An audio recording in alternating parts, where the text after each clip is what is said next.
നമസ്കാരം, എൻ്റെ പേര് സാഹിർ. എഡ്യൂർ ലേണിംഗിൻ്റെ പുതിയൊരു വീഡിയോയ്ക്ക് എല്ലാവരെയും സ്വാഗതം ചെയ്യുന്നു. ഇന്നത്തെ വീഡിയോയിൽ നമ്മൾ മനസ്സിലാക്കാൻ പോകുന്നത് റെസ്യൂം റൈറ്റിങ്ങിനെ കുറിച്ചാണ്. നമ്മൾ എല്ലാവരും ജീവിതത്തിൽ ഒരിക്കലെങ്കിലും ക്രിയേറ്റ് ചെയ്യാൻ നോക്കിയിട്ടുള്ളതായിരിക്കും റെസ്യൂംസ് അല്ലേ. റെസ്യൂം ക്രിയേറ്റ് ചെയ്യുന്നത് ഒരുപാട് ഡൗട്ട്സും ഒക്കെ നമുക്കുണ്ടായി. എന്ത് ടൈപ്പ് റെസ്യൂം ഉണ്ടാക്കണം, ഏത് ടൈപ്പ് ഓഫ് ഫോർമാറ്റ് ഉപയോഗിക്കണം, നമ്മൾ ആദ്യം എക്സ്പീരിയൻസ് കൊടുക്കണോ അതോ നമ്മുടെ സ്കില്ല് കൊടുക്കണോ, നമ്മൾ എഡ്യൂക്കേഷൻ ക്വാളിഫിക്കേഷൻസ് കൊടുക്കണോ, അങ്ങനെയുള്ള കാര്യങ്ങളാണ് നമ്മൾ മജോറിറ്റി ഭയങ്കര ഒരുപാട് കൺഫ്യൂഷൻ ഉള്ളതാണ് നമ്മൾ റെസ്യൂമെ ഉണ്ടാക്കുന്ന സമയത്ത്. സോ അത്തരം കാര്യങ്ങളാണ് നമ്മൾ ഇന്നത്തെ വീഡിയോ ഡിസ്കസ് ചെയ്യാൻ വേണ്ടി പോകുന്നത്. നിങ്ങൾ ഇതുവരെയും ഈ ചാനൽ സബ്സ്ക്രൈബ് ചെയ്തില്ലെങ്കിൽ ദയവായി ചാനൽ സബ്സ്ക്രൈബ് ചെയ്യുക. ഇതുപോലത്തെ കരിയർ റിലേറ്റഡും ടെക് റിലേറ്റഡും ഇൻഫോർമേറ്റീവ് വീഡിയോസ് എല്ലാ ആഴ്ചയിലും നമ്മൾ ഈ ചാനലിൽ കൂടെ പോസ്റ്റ് ചെയ്യുന്നതാണ്. So I'm Sahir, welcome to the new video.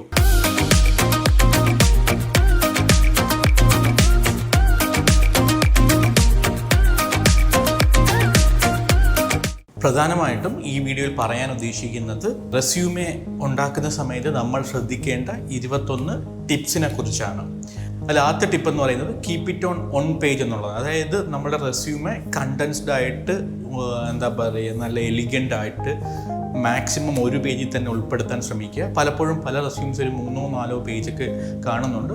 നിങ്ങൾ ശ്രദ്ധിക്കേണ്ട കാര്യം എന്ന് പറയുന്നത് ഒരു ഹ്യൂമൻ ബീങ് അപ്പർ സൈഡിൽ റിക്രൂട്ടറാണ് അപ്പർ സൈഡിൽ ഇരുന്നിട്ട് ഇത് നിങ്ങളുടെ റെസ്യൂമെ ഇവാലുവേറ്റ് ചെയ്യുന്നത്. ആ ഇവാലുവേറ്റ് സമയത്ത് എന്തായിരിക്കും, പുള്ളിക്കാരന് ഇതേപോലത്തെ ഒരു 200-300 റെസ്യൂം ഉണ്ടായിരിക്കും. അപ്പോൾ ഓൺ ആൻ ആവറേജ് പുള്ളിക്കാരൻ ഒരു റെസ്യൂമയിൽ സ്പെൻഡ് ചെയ്യുന്ന ടൈം എന്ന് പറഞ്ഞാൽ 10 to 15 seconds ആണ്. അപ്പം ഒരു 3 to 4 പേജസ് ഉണ്ടെന്നുണ്ടെങ്കിൽ നിങ്ങൾ ഉദ്ദേശിക്കുന്ന എല്ലാ കാര്യങ്ങളും പുള്ളിക്കാരനിൽ എത്തിക്കൊള്ളണം എന്നില്ല. സോ എപ്പോഴും ബെസ്റ്റ് പ്രാക്ടീസ് എന്ന് പറയുന്നത് ഒറ്റ പേജ് റെസ്യൂമെ ചുരുക്കുക എന്നുള്ളതാണ്. ഓക്കെ, രണ്ടാമത്തെ കാര്യം എന്ന് പറഞ്ഞാൽ നിങ്ങൾ learn about the keywords in the job description. അതായത് നമ്മൾ അപ്ലൈ ചെയ്യുന്ന ജോബ് ഡിസ്ക്രിപ്ഷൻ ഡീറ്റെയിൽഡ് ആയിട്ട് മൾട്ടിപ്പിൾ ടൈംസ് വായിച്ചു നോക്കണം എന്നുള്ളതാണ്. കാരണം ഇപ്പം പലപ്പോഴും ആപ്ലിക്കേഷൻ ട്രാക്കിംഗ് സിസ്റ്റമാണ് നിങ്ങളുടെ റെസ്യൂംസൊക്കെ ഓട്ടോമാറ്റിക്കലി ട്രാക്ക് ചെയ്യുന്നത്. എന്നിട്ട് മൾട്ടിനാഷണൽ കമ്പനീസിലൊക്കെ ആണെന്നുണ്ടെങ്കിൽ ഫസ്റ്റ് ഫേസ് എന്ന് പറയുന്ന ഒരു സോഫ്റ്റ്വെയർ ആണ്. ആ സോഫ്റ്റ്വെയർ ആയിരിക്കും നിങ്ങൾ റെസ്യൂമെ ഷോർട്ട് ലിസ്റ്റ് ചെയ്യുന്നത്. ആ ഒരു പർട്ടിക്കുലർ ജോബിന് സോഫ്റ്റ്വെയർ ഷോർട്ട് ലിസ്റ്റ് ചെയ്യുന്നത് അതിൻ്റെ കീവേഡ്സ് നോക്കിയിട്ടായിരിക്കും. ഫോർ എക്സാമ്പിൾ എക്സലും ഫോട്ടോഷോപ്പും അല്ലെങ്കിൽ മൈക്രോസോഫ്റ്റ് എക്സലും ഫോട്ടോഷോപ്പ് സ്കില്ല് നോക്കുന്നൊരു ജോബ് ഡിസ്ക്രിപ്ഷൻ നിങ്ങൾ കണ്ടിട്ടുണ്ട് എന്നുണ്ടെങ്കിൽ നിങ്ങളുടെ റെസ്യൂമിൽ നിങ്ങൾ എക്സൽ എന്നുള്ളതും ഫോട്ടോഷോപ്പ് എന്നുള്ളതും എവിടെയെങ്കിലും ഒക്കെ മൾട്ടിപ്പിൾ ടൈംസ് ഉൾപ്പെടുത്താൻ ശ്രമിക്കുക. സോ അത് നിങ്ങൾക്ക് ഒരു മുൻഗണനാക്രമം ബാക്കിയുള്ള റെസ്യൂമിൽ നിന്നും തരും.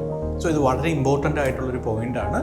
മൂന്നാമതായിട്ടൊരു ടിപ്പ് എന്ന് പറയുന്നത് റെസ്യൂമിന് ഒരു പ്രൊഫഷണൽ ലുക്ക് കൊടുക്കുക എന്നുള്ളതാണ്. പ്രൊഫഷണൽ ലുക്ക് കൊടുക്കാനായിട്ട് ഫോൺ സൈസ് 12 to 14 അകത്ത് തന്നെ ഉൾപ്പെടുത്തുക എന്നുള്ളതാണ്. രണ്ടാമത്തേന്ന് പറഞ്ഞു കഴിഞ്ഞാൽ നോർമലി റെസ്യൂം ക്രിയേറ്റ് ചെയ്യാനായിട്ട് ഇൻക്രോസ് ദ വേൾഡ് കുറച്ച് റിനൗണ്ട് ഫോണ്ടൊക്കെ പറയുന്നുണ്ട്. ലൈക്ക് കാംബ്രിയ, കാലിബ്രി, ഹെൽവെറ്റിക്ക എന്നൊക്കെ പറയുന്ന ഫോൺസ് പറയുന്നുണ്ട്. ആ ഫോൺസ് ചൂസ് ചെയ്യാൻ വേണ്ടി ശ്രമിക്കുക. ദെൻ മാർജിൻസ് എപ്പോഴും 1 ഇഞ്ച് തന്നെ മാർജിൻ കൊടുക്കാൻ വേണ്ടി ശ്രദ്ധിക്കുക. ഓരോ വേർഡിൻ്റെ ഇടയ്ക്കും ഇനഫായിട്ടുള്ള സ്പേസിങ് കൊടുക്കാൻ ശ്രദ്ധിക്കുക. നാലാമതായിട്ട് എന്ന് പറഞ്ഞാൽ നിങ്ങൾ ഓരോ സബ് ഹെഡിങ് കൊടുക്കുക. സബ് ഹെഡിങ് കൊടുക്കുമ്പോൾ ശ്രദ്ധിക്കേണ്ടത് സബ് ഹെഡിങ് ബോൾഡായിട്ട് ഏതെങ്കിലും ഒരു സ്ഥലത്ത് കൊടുത്തു കഴിഞ്ഞാൽ മൾട്ടിപ്പിൾ സ്ഥലത്ത് ബോൾഡായിട്ട് തന്നെ കൊടുക്കാൻ ശ്രമിക്കുക. ദെൻ ഈ പറഞ്ഞ പോലെ ഒരു കീ സബ് ഹെഡിങ്ങിൻ്റെ താഴെ മാക്സിമം 6 പോയിന്റ്, അതിലധികം പോയിന്റ്സ് നിങ്ങൾ കൊടുക്കാതിരിക്കുന്നതിരിക്കും. ഫോർ എക്സാമ്പിൾ എക്സ്പീരിയൻസ് ആണ് നിങ്ങൾ ഉൾപ്പെടുത്താൻ ഉദ്ദേശിക്കുന്നത്. ഒരു കമ്പനിയിലെ പർട്ടിക്കുലർ ഒരു കമ്പനിയിൽ വർക്ക് ചെയ്ത എക്സ്പീരിയൻസ് ആണ് ഉൾപ്പെടുത്താൻ ഉദ്ദേശിക്കുന്നത്. മാക്സിമം 6 പോയിന്റ് മാത്രമേ ഉൾക്കൊള്ളിക്കാൻ പാടുള്ളൂ. അതിനപ്പുറം കൂടുതൽ പോയിന്റ്സ് ഉൾക്കൊള്ളിക്കാതിരിക്കാൻ ശ്രമിക്കുക. പിന്നെ ഇതിൽ പറയാനുള്ളതെന്ന് പറഞ്ഞാൽ അലൈൻമെൻറ്റ് ലെഫ്റ്റ് ആയിരിക്കണം കമ്പനീസ് മജോറിറ്റിയും പ്രിഫർ ചെയ്യുന്നത്. അല്ലാന്നുണ്ടെങ്കിൽ ജസ്റ്റിഫൈഡ് ആയാലും കുഴപ്പമില്ല. അപ്പോൾ ലെഫ്റ്റോ ജസ്റ്റിഫൈഡോ ഈ 2 ഫോർമാറ്റിലുള്ള അലൈൻമെൻറ്റ് തന്നെ ആയിരിക്കണം. ഇതല്ലാതെ അലൈൻമെൻറ്റ് ഫോർമാറ്റ് ആകാൻ പാടില്ല. ഇനി നാലാമത്തെ ടിപ്പ് എന്ന് പറയുന്നത് നമ്മൾ ഇതുവരേക്ക് നോക്കിയെന്ന് പറഞ്ഞാൽ എങ്ങനെ ഫോർമാറ്റ് ചെയ്യണം അങ്ങനെയുള്ള കാര്യങ്ങളാണ്. ഇനിയിപ്പം കോണ്ടൻസിലോട്ട് ഇറങ്ങി ചെല്ലുകയാണെങ്കിൽ ആദ്യമായിട്ട് നമ്മൾ ഒരു റെസ്യൂം സ്റ്റാർട്ട് ചെയ്യുമ്പോൾ നമ്മളുടെ കോൺടാക്റ്റ് ഇൻഫർമേഷനാണ് കൊടുക്കേണ്ടത്. കോൺടാക്റ്റ് ഇൻഫർമേഷനിൽ നമ്മളുടെ പേര്, നമ്മളുടെ email address, phone number, address, even if നിങ്ങൾക്കിപ്പം ഗിറ്റ് ഹബിലുള്ള പ്രൊഫൈലോ സോഷ്യൽ പ്രൊഫൈൽസോ എന്തെങ്കിലും, അതായത് നിങ്ങൾക്ക് പേഴ്സണലായിട്ട് വെബ്സൈറ്റ്സോ ബ്ലോഗ്സോ എന്തെങ്കിലും ഉണ്ടെങ്കിൽ അത് ഉൾപ്പെടുത്താൻ ശ്രദ്ധിക്കുക. അത് നിങ്ങൾക്ക് ബാക്കിയുള്ള ബാക്കിയുള്ള കാൻഡിഡേറ്റ്സിൽ നിന്ന് ഒരു മുൻകൈ നൽകുന്നതാണ്. അഞ്ചാമത്തെ ടിപ്പ് എന്ന് പറയുന്നത് നിങ്ങൾ റെസ്യൂം ഒരു സ്റ്റേറ്റ്മെൻറ്റ് കൊണ്ട് സ്റ്റാർട്ട് ചെയ്യാന്നുള്ള ആ സ്റ്റേറ്റ്മെൻറ്റ് ഉൾപ്പെടുത്തേണ്ട കാര്യം എന്ന് പറഞ്ഞത് why did you apply for this, നിങ്ങൾ എന്തുകൊണ്ട് ഈ ജോബിന് അപ്ലൈ ചെയ്തു, why are you better than the rest of the candidate, നിങ്ങൾ ബാക്കിയുള്ള കാൻഡിഡേറ്റ്സിൽ നിന്ന് എന്തുകൊണ്ട് നിങ്ങൾ ബെറ്റർ ആയിട്ട് ഉള്ള കാൻഡിഡേറ്റ് ആണ് എന്നുള്ള കാര്യങ്ങളാണ് ഇതിൻ്റെ അകത്ത് പ്രതിപാദിക്കേണ്ടത്. ആറാമതായിട്ടുള്ള ടിപ്പ് എന്ന് പറയുന്നത് avoid spelling or grammar mistakes എന്നുള്ളതാണ്. അതിന് വേണ്ടിയിട്ട് സ്പെല്ലിംഗ് ഓർ ഗ്രാമർ മിസ്റ്റേക്ക് ഉള്ള റെസ്യൂംസ് ആദ്യമേ തന്നെ പലപ്പോഴും റിക്രൂട്ടേഴ്സ് അവോയ്ഡ് ചെയ്യാറാണ് പതിവ്. ഒരു റിസർച്ച് സ്റ്റഡി പറയുന്നതെന്ന് പറഞ്ഞാൽ 76% ഗ്രാമറും സ്പെല്ലിംഗ് മിസ്റ്റേക്കും ഉള്ള റെസ്യൂംസ് റിക്രൂട്ടേഴ്സ് അവോയ്ഡ് ചെയ്യുമെന്നുള്ളതാണ്. സോ അതിനുവേണ്ടി നിങ്ങൾ ഗ്രാമർലി പോലുള്ള ടൂൾസ് നിങ്ങൾക്ക് യൂസ് ചെയ്യാം. അല്ലാതെ ഒരുപാട് വെബ്സൈറ്റൊക്കെ ഉണ്ട് നിങ്ങളുടെ റെസ്യൂമിൻ്റെ ഗ്രാമറൊക്കെ ചെക്ക് ചെയ്യാനായിട്ട്. സോ അങ്ങനത്തെ ഏതെങ്കിലും ടൂൾസ് യൂസ് ചെയ്യാം. ഈവൻ MS വേർഡിൻ്റെ അകത്ത് തന്നെ എന്താണ് നമുക്ക് ഗ്രാമറൊക്കെ ചെക്ക് ചെയ്യാൻ പറ്റും. അങ്ങനെ എന്തെങ്കിലും ഒരു ഇത് നോക്കുക. ഏഴാമത്തെ പറയേണ്ടതെന്ന് പറഞ്ഞാൽ choose your resume formats wisely എന്നുള്ളതാണ്. അതായത് റെസ്യൂമിന് പ്രധാനമായിട്ടും 3 ഫോർമാറ്റിലാണ് ലോകത്തിൽ ഇന്ന് ഇവർ അംഗീകരിച്ചിട്ടുള്ളത്. അതിൽ ആദ്യത്തെന്ന് പറഞ്ഞാൽ ക്രൊണോളജിക്കൽ ഫോർമാറ്റ്, രണ്ടാമത്തെന്ന് പറഞ്ഞാൽ ഫങ്ഷണൽ ഫോർമാറ്റ്, ആൻഡ് മൂന്നാമത്തെന്ന് പറഞ്ഞാൽ കോമ്പിനേഷൻ ഫോർമാറ്റ്. അതിൻ്റെ 3 ഫോർമാറ്റിൻ്റെ വ്യത്യാസം പറയുകയാണെങ്കിൽ first one chronological format. Chronological format എന്ന് പറഞ്ഞാൽ കൺസിസ്റ്റൻ്റ് ആയിട്ട് വർക്ക് എക്സ്പീരിയൻസ് ഉള്ളവരെ എടുക്കേണ്ട ഒരു ഫോർമാറ്റാണ് ക്രൊണോളജിക്കൽ ഫോർമാറ്റ്. ഇതിൻ്റെ പ്രത്യേകത എന്ന് പറഞ്ഞു കഴിഞ്ഞാൽ ഇതിൽ ആദ്യം എക്സ്പീരിയൻസിനാണ് കൂടുതൽ മുൻഗണന കൊടുക്കുന്നത്. അപ്പോൾ എക്സ്പീരിയൻസ് കൊടുത്തിട്ട് മുൻഗണനാ ക്രമത്തിൽ ലാസ്റ്റ് വർക്ക് ചെയ്ത ജോബ് ഏറ്റവും പ്രിഫറൻസ് കൊടുത്ത് പിന്നെ അതിന് താഴെ ബാക്കിയുള്ള ജോബുകളാണ് കൊടുക്കേണ്ടത്. രണ്ടാമത്തേന്ന് പറഞ്ഞാൽ ഫങ്ഷണൽ ടൈപ്പാണ്. ഫങ്ഷണൽ ടൈപ്പ് യൂസ് ചെയ്യേണ്ടതെന്ന് പറഞ്ഞു കഴിഞ്ഞാൽ ഒരു ഡൊമെയിൻ ചേഞ്ച് ഒക്കെ ആഗ്രഹിക്കുന്ന ആൾക്കാരാണ് functional type of resumes use ചെയ്യേണ്ടത്. ഇതിൽ റാദർ എക്സ്പീരിയൻസിനെ കാട്ടി ഇതിൽ സ്കില്ലിനാണ് പ്രാധാന്യം കൊടുക്കുന്നത്. ആദ്യം സ്കില്ല് മെൻഷൻ ചെയ്യുക, സ്കില്ല് എന്തൊക്കെ സ്കില്ലുണ്ട്, ആ സ്കില്ല് കാരണമാണ് നിങ്ങൾ ഈ ജോബിന് അപ്ലൈ ചെയ്യുന്നത്, അങ്ങനെയുള്ള കാര്യങ്ങൾ പറയും. പിന്നെ രണ്ടാമത് മാത്രം എന്താണ് എക്സ്പീരിയൻസിന് പ്രാധാന്യം കൊടുക്കുക. മൂന്നാമത്തേന്ന് പറഞ്ഞു കഴിഞ്ഞാൽ കോമ്പിനേഷനാണ്. കോമ്പിനേഷൻ ഫോർമാറ്റ് എന്ന് നിങ്ങൾക്ക് പേര് കേൾക്കുമ്പോൾ തന്നെ അറിയാം. ക്രൊണോളജിക്കൽ ഫോർമാറ്റും ഫങ്ഷണൽ ഫോർമാറ്റും രണ്ടിൻ്റെ കോമ്പിനേഷനാണ് ഈ കോമ്പിനേഷൻ ഫോർമാറ്റ് എന്ന് പറയുന്നത്. കോമ്പിനേഷൻ ഫോർമാറ്റ് മെജോറിറ്റി യൂസ് ചെയ്യേണ്ടത് നിങ്ങൾക്ക് ലോങ് കരിയർ ഗ്യാപ്പ് ഒക്കെ ഉണ്ടെങ്കിൽ മാത്രമേ നിങ്ങൾ കോമ്പിനേഷൻ ഫോർമാറ്റ് യൂസ് ചെയ്യേണ്ടത്.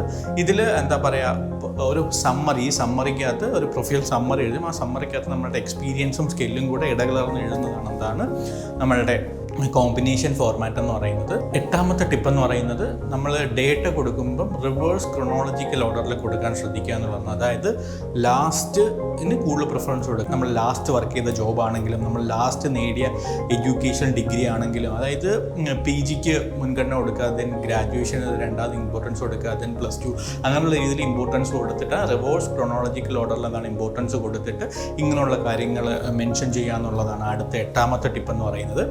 ഒമ്പതാമത്തെ ടിപ്പ് എന്ന് പറയുന്നത് make strategic use of caps, bold, italic എന്നുള്ളതാണ് ഒമ്പതാമത്തെ ടിപ്പ് എന്ന് പറയുന്നത്.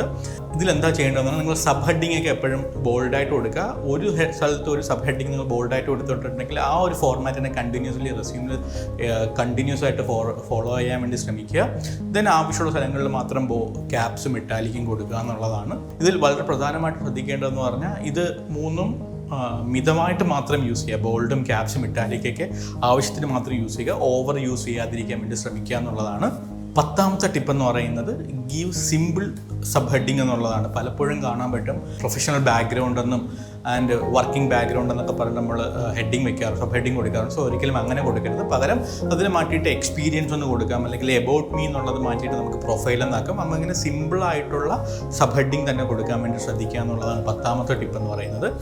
സോ ഇനി 11ാമത്തെ ടിപ്പ് എന്ന് പറയുന്നത് നിങ്ങളുടെ സോഷ്യൽ പ്രൂഫ് തെളിയിക്കുന്ന തരത്തിലുള്ള ലിങ്ക്സ് കൊടുക്കുക. നിങ്ങളുടെ ട്വിറ്റർ ഹാൻഡിലായിരുന്നാലും ലിങ്ക്ഡിൻ ആണെന്നുണ്ടെങ്കിലും നിങ്ങളുടെ ഫേസ്ബുക്ക് ആണെങ്കിലും ഇൻസ്റ്റാഗ്രാം എന്നുണ്ടെങ്കിലും ഇപ്പോൾ മെജോറിറ്റി റിക്രൂട്ടേഴ്സും നിങ്ങളുടെ റെസ്യൂം ഇട്ട് കഴിഞ്ഞാൽ അവർ നിങ്ങളുടെ സോഷ്യൽ പ്രൂഫും കൂടെ ഇവാലുവേറ്റ് ചെയ്യാറുണ്ട്.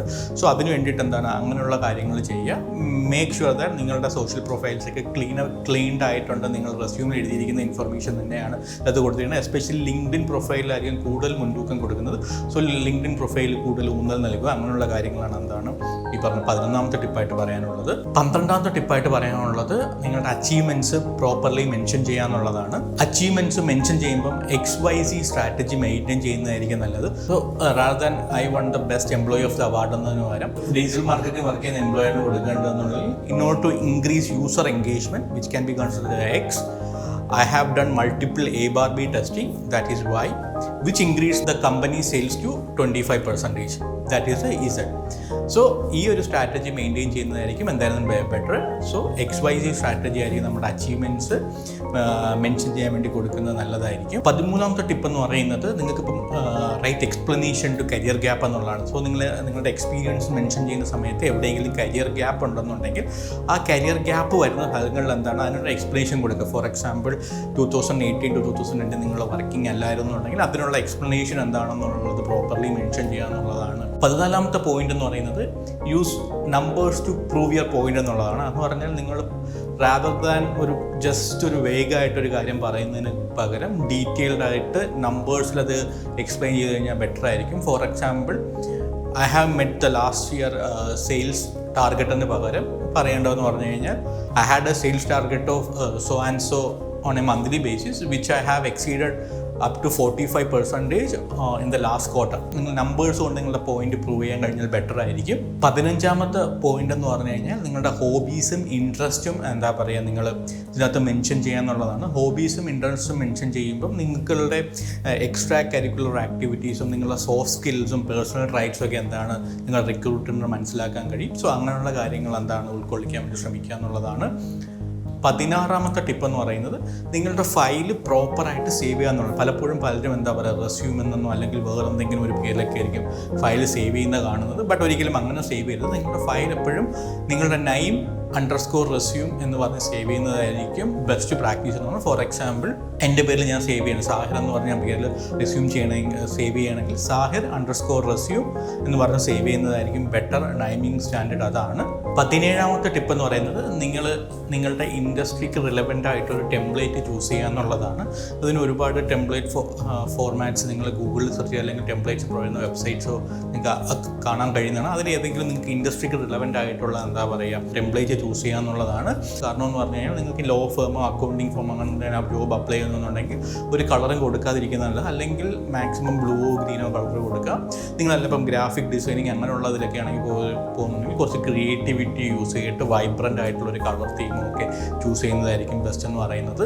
എന്നിരുന്നാലും ഫോണ്ട് എപ്പോഴും എല്ലാ ഫോർമാറ്റിലും എന്തെങ്കിലും ബ്ലാക്ക് തന്നെ ആയിരിക്കാൻ ശ്രദ്ധിക്കണം. കാരണം ബെസ്റ്റ് പ്രാക്ടീസും ഇൻഡസ്ട്രി സ്റ്റാൻഡേർഡും അതാണ്. 18ാമത്തെ പോയിന്റ് എന്ന് പറയുന്നത് നിങ്ങളുടെ ഫയൽ എപ്പോഴും PDF ഫോർമാറ്റിൽ തന്നെ സേവ് ചെയ്തിട്ട് മെയിൽ അയച്ചെടുക്കാൻ വേണ്ടി നോക്കുക എന്നുള്ളതാണ്. കാരണം എന്ന് പറഞ്ഞു കഴിഞ്ഞാൽ PDF ആകുമ്പോൾ എന്താണ് ഫോർമാറ്റിന് ചേഞ്ചസ് ഒന്നും വരുന്നില്ല. ബാക്കി ഏതെങ്കിലും ഫയൽ ഫോർമാറ്റ് ആണെന്നുണ്ടെങ്കിൽ വേർഡൊക്കെ ആണെന്നുണ്ടെങ്കിൽ ഓപ്പൺ ചെയ്യുന്നതെങ്കിൽ എന്താണ് ഫയൽ ഫോർമാറ്റ് വ്യത്യാസം വരാനുള്ള പോസിബിലിറ്റി ഉണ്ട്. 19ാമത്തെ ടിപ്പ് എന്ന് പറയുന്നത് use proofreading and editing multiple times എന്നുള്ളതാണ്.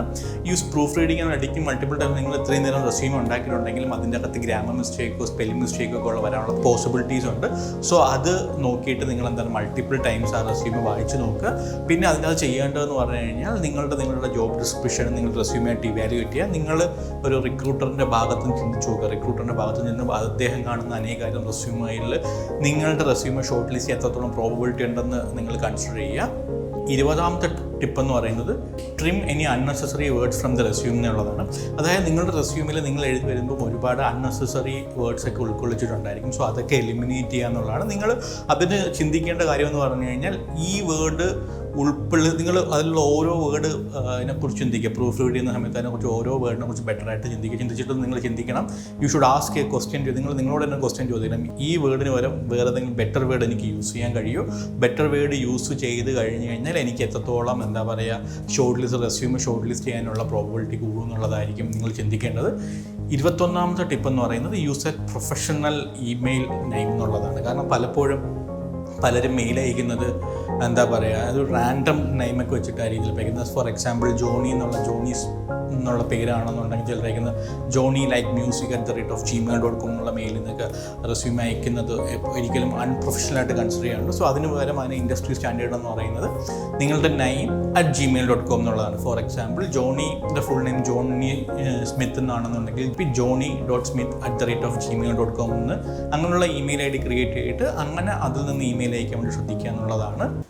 സോ ഈ 21 ടിപ്പുകളും നിങ്ങൾക്ക് മനസ്സിലായെന്ന് വിശ്വസിക്കുന്നു. റെസ്യൂംസ് ഉണ്ടാക്കുന്ന സമയത്ത് ഈ 21 ടിപ്പിനെ കുറിച്ച് ചിന്തിക്കുക. ഈ ടിപ്സ് ഫോളോ ചെയ്തുകൊണ്ട് നിങ്ങൾക്ക് എത്രയും പെട്ടെന്ന് ജോബ് ലഭിക്കട്ടെ എന്ന് പ്രാർത്ഥിക്കുന്നു. ഇതുവരയ്ക്കും ഈ ചാനൽ സബ്സ്ക്രൈബ് ചെയ്തില്ലെങ്കിൽ ദയവായി ചാനൽ സബ്സ്ക്രൈബ് ചെയ്യുക. ഈ വീഡിയോ നിങ്ങൾക്ക് ഇഷ്ടപ്പെട്ടെങ്കിൽ ലൈക്ക് ചെയ്യുക. ഈ വീഡിയോയെക്കുറിച്ച് എന്തെങ്കിലും പോരായ്മകളോ പരാമർശങ്ങളോ ഉണ്ടെങ്കിൽ ദയവായി കമൻറ്റ് ബോക്സിൽ രേഖപ്പെടുത്തുക. ഇനി വരുന്ന ആഴ്ചകളിൽ ഇടുന്ന വീഡിയോയിൽ അത്തരത്തിലുള്ള കാര്യങ്ങൾ നമ്മൾ മാറ്റാൻ ശ്രമിക്കുന്നതാണ്. നിങ്ങൾക്ക് ഏതെങ്കിലും ഒരു പർട്ടിക്കുലർ കരിയർ ഗൈഡൻസിനെ കുറിച്ചോ ടെക് റിലേറ്റഡ് കരിയറിനെ കുറിച്ചുള്ള ഗൈഡൻസോ അല്ലെങ്കിൽ ടെക് റിലേറ്റഡ് എന്തെങ്കിലും ഒരു ടോപ്പിക്കിനെ കുറിച്ചോ അറിയണമെന്നുണ്ടെങ്കിൽ ദയവായി ചാനൽ കമൻറ്റ് ബോക്സിൽ ഇടുക. അതിനെക്കുറിച്ചൊരു വീഡിയോ ഡീറ്റെയിൽഡ് ആയിട്ട് നമ്മൾ എടുക്കാൻ ശ്രമിക്കുന്നതാണ്. സോ വീണ്ടും അടുത്ത ആഴ്ച കാണുമ്പോഴേക്കും നന്ദി, നമസ്കാരം.